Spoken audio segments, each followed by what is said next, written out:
সরকার সেই কাজ থেকে দূরে সরেনি।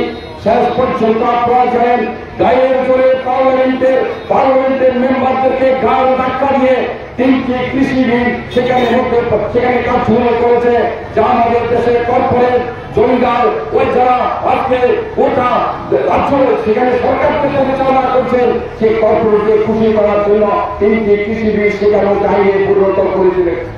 আপনি সেদিন দেখেছিলেন কৃষক সমন্বয় সমিতি, কেন্দ্রীয় ট্রেড ইউনিয়ন, 500টা কৃষক সংগঠন দাঁড়িয়ে বলেছেন আমরা অন্ততপক্ষে এই বিল মানতে পারি না। এই বিলকে প্রতিহত করার জন্য, বিলকে করার কারণ আইনকে প্রত্যাহার করার জন্য যা যা করার দরকার আমরা তা করব। আপনার সেদিন দেখেছিলেন 26শে নভেম্বর শ্রমিকের 10টা ট্রেড ইউনিয়ন বলেছেন আমরা ভারত বন্ধ রাখবো, আর সংযুক্ত কৃষক মোর্চা আহ্বান করেছেন দিল্লি চলো, অর্থাৎ কৃষকের আন্দোলনকে শ্রমিকরা সমর্থন করবেন, শ্রমিকের ভারত বন্ধকে কৃষকরা রাস্তায় নিয়ে সমর্থন করেছেন। আন্দোলন শুরু হলো।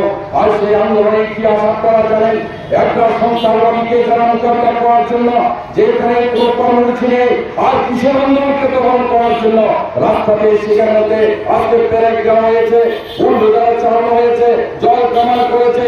384 দিন এই আন্দোলন গোটা দেশের ইতিহাসে নয়, পৃথিবীর পার্লামেন্টগুলো, বিভিন্ন দেশের পার্লামেন্টগুলোকে দৃষ্টি আকর্ষণ করেছে কৃষক আন্দোলন আমাদের দেশে সংগঠিত হয়েছে। আমরা জানি, সকলে জানি, মোদীকে দুর্বল করা যায় না। 56 ইঞ্চি যার বুকের পাঠা, তার জন্য আপনারা দেখেছেন মোদীকে হঠাৎ পরাজিত করা যায় না।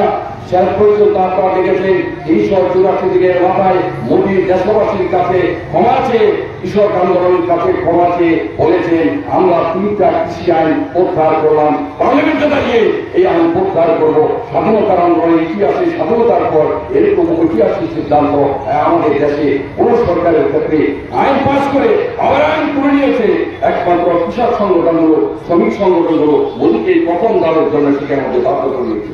দ্বিতীয় আপনারা দেখেছেন এই মোদী সেখানে মধ্যে বলেছেন কৃষকদের যে দাবিগুলো, উৎপাদন খরচের দ্বার 1993 সালের পর আমাদের দেশের 4 লক্ষ কৃষক তার নির্যাতনে চক্রে আত্মহত্যার পথে বেছে নিয়েছেন। আমাদের দেশের কৃষি বিজ্ঞানী বিভিন্ন কমিটি বলেছেন কৃষকদের যদি আত্মহত্যা থেকে প্রতিহত করতে হবে তার যে ফসলের উৎপাদিত ফসল তাকে যোগান দিতে হবে।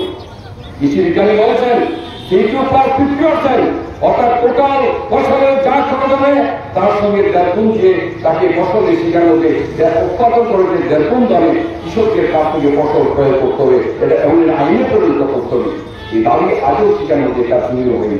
আমাদের শ্রমিকের দাবি কার্যকরী হয়নি, আমাদের প্রতিশ্রুতি দেওয়ার কার্যকরী হয়নি। তার জন্য আজকে 4র্থ বর্ষে দাঁড়িয়ে গোটা দেশে আজকে পার্লামেন্ট, গতকাল থেকে পার্লামেন্ট চলছে। মোদীকে কৃষক সংগঠনের পক্ষ থেকে বলেছেন এটা আজকে সারা দেশে চেতাবনী সমাবেশ হচ্ছে, বলেছেন তোমাকে 3 মাস সময় দেওয়া আজকে থেকে।